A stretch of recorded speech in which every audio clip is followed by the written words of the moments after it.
জাতীয়তাবাদী দল স্বপ্ন দেখে যে মেয়েরা এগিয়ে যাবে, মেয়েরা নেতৃত্বের উচ্চ শিখরে পৌঁছাবে। বাংলাদেশ জাতীয়তাবাদী ছাত্র দল নারীর ক্ষমতায়নে বিশ্বাসী, নারীর নেতৃত্বে বিশ্বাসী। বেগম খালেদা জিয়ার ৮১তম জন্মবার্ষিকী উপলক্ষে কিন্তু রাজশাহী বিশ্ববিদ্যালয়ের ছাত্রদল আয়োজন করেছে আন্তঃহল নারী ফুটবল টুর্নামেন্ট, এবং তারই কিন্তু প্রথম দিন আজ, এবং আজ উদ্বোধন হচ্ছে। সেখানে কিন্তু আমাদের ৬টা হল স্বতঃস্ফূর্তভাবে অংশ নিচ্ছে এবং তারা খেলবে। সেই যে একটা উৎসব মুখরতা এবং নারীদের যে সব দিক দিয়ে এগিয়ে নিয়ে যাওয়ার যে প্রবণতা, যেটা ছাত্রদল স্বপ্ন দেখে, যে বাংলাদেশ জাতীয়তাবাদী দল স্বপ্ন দেখে যে মেয়েরা এগিয়ে যাবে, মেয়েরা নেতৃত্বের উচ্চ শিখরে পৌঁছাবে, সেটার বাস্তবায়নের লক্ষ্যে কিন্তু নারীদের যে আত্মপ্রকাশ করার জায়গা সেটা তৈরি করারই আমরা চেষ্টা করেছি। মূলত এর আগেও কিন্তু আমরা রাজশাহী বিশ্ববিদ্যালয়ে বৈশাখী মেলার আয়োজন করেছি রাজশাহী বিশ্ববিদ্যালয়ের ছাত্র দলের পক্ষ থেকে।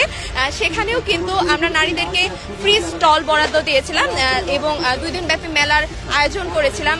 সেখানেও কিন্তু আমাদের প্রচেষ্টা একটাই ছিল যে নারীদের আত্মপ্রকাশ, নারীদের স্বনির্ভরশীলতা তৈরি করা এবং নারী নেতৃত্বকে সামনে এগিয়ে নিয়ে যাওয়া, নারীদের অনুপ্রেরণা দেয়, এবং তার জন্যই কিন্তু আমাদের এই ধারা সামনে আরো অব্যাহত থাকবে বলে আমরা মনে করি।